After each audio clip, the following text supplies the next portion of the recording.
कुछ अल्फाज होते हैं जो दिल को छू जाते हैं, रूह को सुकून दे जाते हैं। ऐसे ही ख्यालों से सजी हुई है आज की हमारी ये महफिल, जहां लफ्जों की खुशबू में हम भी खो जाते हैं। नमस्कार दोस्तों, स्वागत है आपका हमारे YouTube चैनल में, जहां हम आज मिलेंगे एक ऐसे शायर से जिनकी शायरी हमारे दिल की गहराइयों तक पहुंचती है और हर एक शेर एक नया एहसास दिलाता है। उनके शब्द हमें रोजमर्रा की जिंदगी से ऊपर उठाकर सोचने पर मजबूर कर देते हैं। आज हम जानेंगे उनकी शायरी के सफर, उनके ख्यालातों को और उनसे जुड़ी कुछ दिलचस्प बातें। तो चलिए बिना किसी देरी के बढ़ते हैं उनकी ओर और जानते हैं उन पहलुओं को जो आमतौर पर अनकहे रह जाते हैं। शुक्रिया सर, आज हमारे साथ यहाँ पे आने के लिए। धन्यवाद। आपकी शायरी के सफर और उनके प्रेरणा के बारे में जानने के लिए हम सभी उत्सुक हैं। तो चलिए सर, शुरुआत करते हैं। सर, आप हमारे दर्शकों को कुछ अपने बारे में बताइए। नमस्कार दोस्तों, मेरा नाम अतुल सिंह है और जो नए दर्शक हैं उनको बता दें कि मैं एक मिर्जापुर का छोटा शायर हूँ। बहुत लोग जानते हैं, जो नहीं जानते हैं वो इस वीडियो के माध्यम से मुझे जान जाएंगे। मैं रहने वाला तो बनारस का हूँ, बेच्चू के पास मेरा एक छोटा सा गाँव है। यही मेरी कहानी है।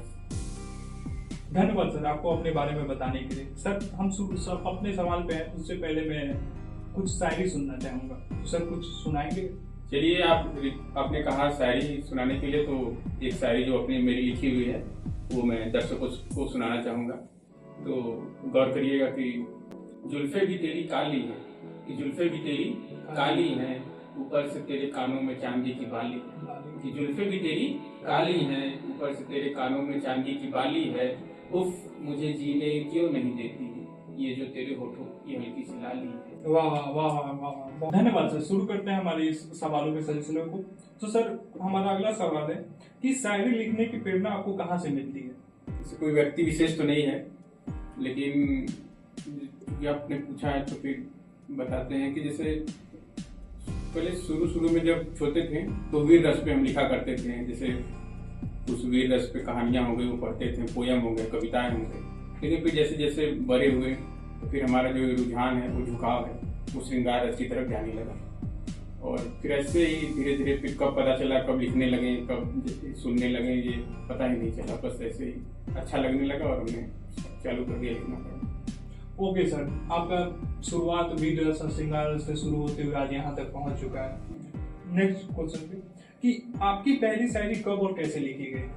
कह सकते हैं कि जो मैं लिखना जो है, जब से मैंने पढ़ना चालू किया तब से भी मैंने लिखना चालू किया। लेकिन शुरू में मुझे खुद की शायरी पसंद नहीं आती थी। मुझे ऐसा लगता था कि जैसे अपना लिखता था, फिर किसी और का पढ़ता था, फिर लगता था मेरा तो फीका है, इसमें तो मजा ही नहीं है।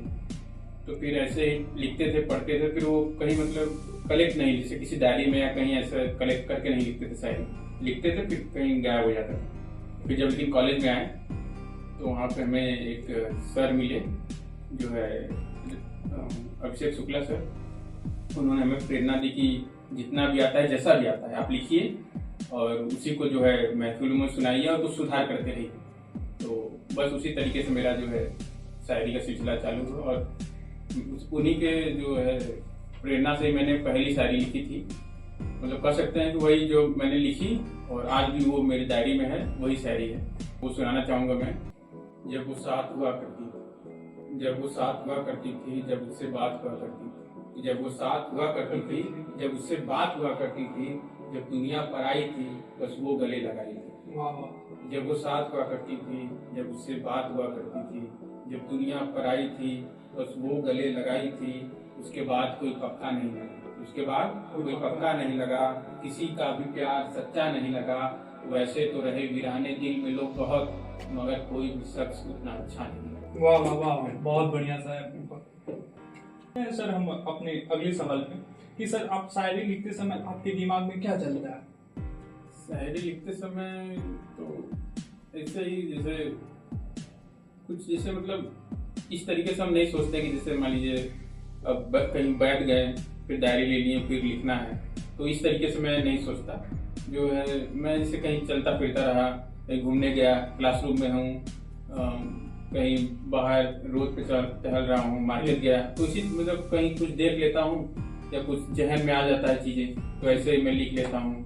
या फिर वॉइस नोट पे उसे रिकॉर्ड कर लेता हूँ कि बाद में उसे जो है उसको शायरी में जो है लिखा जाएगा। तो इसी तरीके से लिखता हूँ। कुछ जैसे कहीं बैठ के नहीं लिखता हूँ। जी जी, ऐसा मतलब कि आप मतलब नॉर्मल रूटीन पे नहीं जाते हैं, बस यूं चलते चलते फिरते जो दिमाग में आया वैसे ही। जी जी, आप अपने ख्यालों में ही हाँ।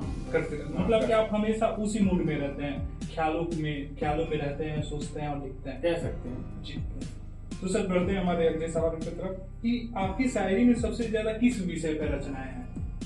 जैसे शुरू में तो श्रृंगार पे लिख रहे थे जी। जैसे मोहब्बत की बातें हो गई, फिर तारीफ हो गया किसी का, इस चीज पे लिखते थे। लेकिन फिर धीरे धीरे जो है, आपको जैसे बताया ना कि चलते फिरते भी मुझे जहन में आ जाता है चीज, जी जी। तो आज के चीजों पे भी मैंने लिखा है। मतलब मेरी इंस्टाग्राम अकाउंट पे जाएंगे तो आप देख सकते हैं कि मैंने हर एक पहलू पे लिखा है, सामाजिक मुद्दों से लेकर श्रृंगार रस से लेकर वीर रस से लेकर, और फिर जो आजकल की समस्याएं चल रही हैं उस पे भी मैंने लिखा है। तो मतलब कह सकते हैं कि सभी क्षेत्र में मैं लिख सकता हूँ। जी, तो सर आप हमारे दर्शकों को कुछ श्रृंगार रस पे कुछ सुनाना चाहेंगे? श्रृंगार रस पे जी। तो जैसे मैंने लिखा है, बहुत लोगों को पसंद आया है। जी जी, तो हमें लगता है दर्शकों को भी पसंद आएगा। जरूर है, बेशक है। तो सुने कि थोड़ा सा श्रृंगार रस पे है ये जी। तो दर्शकों को हम बताना चाहेंगे कि संभाल के बैठे हैं, वो थोड़ा श्रृंगार रस पे है। तो सुने कि ये मेरी लिखी हुई शायरी, इस पे किसी का हक नहीं है। तो है कि जून की वो गर्मी याद है, जून जून की वो गर्मी याद है, की गई वो सारी बेशर्मी याद है। वाह। जून की वो गर्मी याद है, की गई वो सारी बेशर्मी याद है, तुम इतने करीब आए थे जाना कि आज भी होठों की वो नरमी है। वाह वाह वाह वाह, क्या शायरी है सर, बहुत बढ़िया सर, बहुत बढ़िया। जी सर, आपकी शायरी में काफी गहराइयां हैं सर। तो सर इसी पे मेरा अगला क्वेश्चन है सर, कि अगला क्वेश्चन ये है कि क्या कोई ऐसा शायर है जो आपके लिए प्रेरणा का स्रोत रहा है, कि जो आपको इतनी गहराइयों तक सोचने के लिए मजबूर करता है? सबसे पहले जो प्रेरणा के स्रोत हैं वो हमारे जॉन इलिया साहब हैं। वो जो है हमको बहुत पसंद आता है, उनका शेर जो है, और बहुत से मेरे जहन में भी रहता है। मतलब मैं अगर कोई शायरी लिखता भी हूँ तो उन्हीं से प्रेरित होकर लिखता हूँ। जी जी। और आप कर सकते हैं जो आजकल के जो शायर हैं, प्रार कशिप को कर सकते हैं, ये करण गौतम को कर सकते हैं। फिर ये मतलब है कोई शायर हैं, उनका नाम शायद ईशिता चंद देविया कुछ करके ऐसे, किसी नाम हमको याद नहीं आ रहा है, तो वो है। फिर मनोज मुंतशिर भी शायरी बोलते हैं, उनका भी अच्छा लगता है जी। और एक कान्हा करके हैं शायर, वो भी अच्छा बोलते हैं, उनका भी अच्छा लगता है। तो ऐसे बहुत हैं, अभी फिलहाल तो नाम याद नहीं आ रहा है जी, लेकिन प्रेरणा के स्रोत तो यही सब है। जी सर, हमारा अगला सवाल है कि आपको अपनी शायरी से सबसे ज्यादा पसंदीदा शेर कौन सा लगता है? पसंदीदा शेर तो ऐसे बहुत से हैं जी, लेकिन जो निंदा दो तीन है जी, उसमें से हमारे दर्शक कुछ सुनना चाहेंगे सर? तो चलिए सुनाते हैं कि सुनिए, गौर करें कि उस रात उसकी बातों में एक पहेली थी। जी जी। उस रात उसकी बातों में एक पहेली थी, जैसे लग रही दुल्हन नई नवेली। उस रात उसकी बातों में एक पहेली थी, जैसे लग रही दुल्हन नई नवेली थी। कसम से अपनी बाहों में भर लेता मैं उसे, मगर उसके साथ में उसकी सहेली। वाह वाह वाह वाह, क्या शायरी। और एक और मुझे अपनी शेर व शायरी में एक और शेर पसंद है कि जी, ये जो सावन के बादल हैं, जी, ये जो सावन के बादल हैं, ये सब तेरी आंखों के काजल हैं। वाह वाह। ये जो सावन के बादल हैं, ये सब तेरी आंखों के काजल हैं। मेरे इतना करीब मत आ जाए, मेरे इतने करीब मत आ जाए कर, ये आशिक वैसे भी आधा पागल। ओ वाह, क्या बात है सर, बहुत बढ़िया सर, बहुत बढ़िया। हाँ सर, तो हमारी जो बातें चल रही हैं वो चल ही रही हैं। तो सर इसी सिलसिले में हम चलते हैं अपने अगले सवाल पे। हमारा अगला सवाल ये है कि शायरी के माध्यम से आप लोगों तक कौन सा संदेश पहुंचाना चाहते हैं? शायरी के माध्यम से हम लोगों के अंदर जज्बात जागृत करना चाहते हैं। लोग जज्बाती कम हो गए हैं जी, और ताकि लोग एक दूसरे को जज्बाती समझें, जज्बात समझेंगे तो लोग एक दूसरे से कनेक्ट होंगे जी, इससे सामाजिकता बढ़ेगी, भाईचारा बढ़ेगी। यही सब कुछ संदेश पहुंचाना चाहते हैं। जी, आपके उच्च विचार है कि आप लोगों के अंदर जज्बात फैलाना चाहते हैं, प्यार फैलाना चाहते हैं, लोगों को एक दूसरे से प्यार करना सिखाना चाहते हैं अपने शब्दों के माध्यम से। जी सर, जी सर। तो सर आपका अगला सवाल ये कि आपको कब महसूस हुआ कि आप शायरी लिखने में रुचि रखते हैं?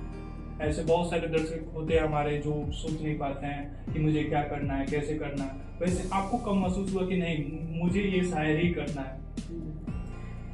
तो ये सिलसिला तो कब चालू हुआ ये तो नहीं बता सकते जी। लेकिन ये बता सकते हैं कि कैसे चालू हुआ। आपको कब महसूस हुआ सर कि आप इस चीज में रुचि रखते हैं? ये जैसे थोड़ा बहुत अंदर मेरे मतलब काव्य के प्रति कविताएं हो गए, संगीत हो गए जी। जो रचनाएं होती थी, जो गानों में रचनाएं होती थी या कविताएं जो जैसे बताएं, बचपन से रुचि थी जी। तो बचपन मुझे इसलिए मैं बहुत जैसे कविताएं पढ़ता था, गाना सुनता था और साहित्य पढ़ता था, काव्य पढ़ता था। जैसे रामायण जिस छंद में लिखा हुआ है उस छंद को मैं बहुत पढ़ता था, वो रामायण मुझे अच्छा लगता था। तो इसी तरीके से मैं काव्य ग्रंथ पढ़ता रहता था। ये इसी कविताओं की रुचि की वजह से फिर धीरे धीरे बढ़ते बढ़ते जो है अब ये शायरी का रूप ले लिया है। मुझे शायरी बहुत अच्छी लगती है जी। ऐसे ही रहा, बचपन से चालू हुआ। अगर आपको भी किताबें पढ़ना अच्छा लगता है तो आप भी अपना शायरी में रुचि ट्राई कर सकते हैं। हो सकता है क्या पता आपको भी शायरी में रुचि आ रही हो। तो सर हम कुछ यूं ही चलते चलते एक और आपके शब्दों से शायरी सुनना चाहते हैं। कोई एक अच्छा सा तड़कता भड़कता शायरी हमारे दोस्तों के लिए, हमारा आशिकों के लिए सर आज एक शायरी हो जाए तो एक तरफा प्यार मुझे वाला लगता है कि जो हमारी ज्यादातर ऑडियंस नौजवान है जी, तो उनके लिए है। उनको मुझे यकीन है कि उनको पसंद आएगा। ये मेरी लिखी हुई शायरी है जी।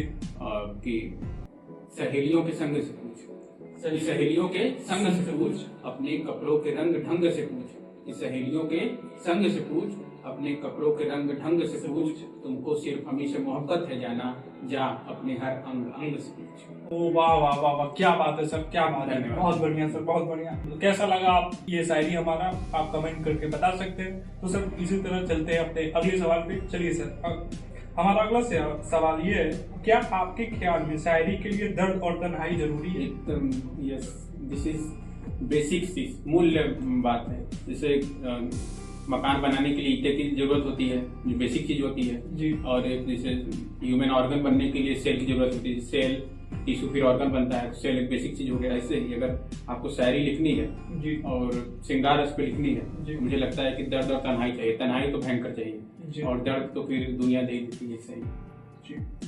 तो सर मैं अगर अपना अगला सवाल पूछने से पहले मैं ये भी पूछना चाहता हूँ कि मैंने देखा है कि बहुत सारे लोग शायरी करते हैं क्योंकि उनको लड़की बतानी होती है या लड़की को अपने प्यार को पाना होता है। इसी के बेसिस पे मेरा अगला सवाल ये है आपके साथ, ऐसी कोई आपकी उम्र की लड़की है जिसको आप प्यार में गिराना चाहते हो, प्यार में करना, आपका पहला सच्चा प्यार के बारे में आप हमारे दर्शकों को कुछ बताना चाहेंगे? पहला प्यार जी, पहला प्यार, क्रश कह सकते हैं। क्रश थी जी, स्कूल में थी। नाम बताना चाहेंगे सर? नाम तो नहीं बताएंगे। अच्छा, नाम आप रिवील नहीं करना चाहते? नाम नहीं बताना चाहिए। ओके, तो सर आप बताइए आगे। हाँ, वो पढ़ने में अच्छी थी जी। मुझे क्रश था, जी। बातचीत करना चाहे, बातचीत भी हो रहा था। जी जी फिर अचानक स्कूल चेंज किए, जी। मेरी दुनिया चेंज हो गई।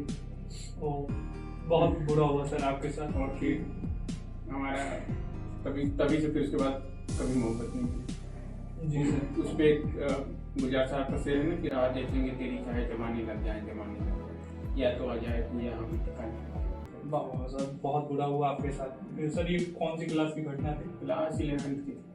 11th के बाद आपकी क्रश ने आपका क्लास छोड़ के, आपका साथ छोड़ के चला गया। उसके बाद से नहीं, मैं दूसरे स्कूल में चला गया ना। बहुत बढ़िया सर, आपसे बात करते हुए हमें बहुत अच्छा लगा। अब हमारे प्रश्नों के सिलसिला को यहीं पे खत्म करते हैं सर। तो जाते जाते हम हमारे दर्शकों को लेकर कुछ आखिरी शायरी हो जाए तो सर मजा ही आ जाए। तो जाते जाते हमारे दर्शकों के लिए कुछ 2 शब्द और 2 शायरियाँ हो जाए। जी, जो पेश है सुनिए कि और करिएगा। जी जी जी। मेरे बाबा ने छुपा के रखा है दुनिया से, वरना जमीन पे सयारे का होना आम नहीं। मैंने जब से देखा है तुझको, पल भर भी मुझको आराम नहीं। तेरी आंखें, तेरी आंखें, तेरी आंखें, हाय 100 समंदर को खा जाए तेरी आंखें। तेरे नाक पे सोने का तिनका, वो तेरे कान में चांदी की बाली, तेरे हाथ में चूड़ी है कांच की, वो तेरे होठ पे हल्की सी लाली। बता ये सब कुछ तुझ पर संवरता है कैसे? बता ये सब कुछ तुझ पर संवरता है कैसे? ये जादू तू करता है कैसे? तेरी आवाज सुन के जो मुझे महसूस हुआ है, क्या इसको सुकून कहते हैं और तुझको पाने की चाहत है कैसे? या इसको जुनून कहते हैं?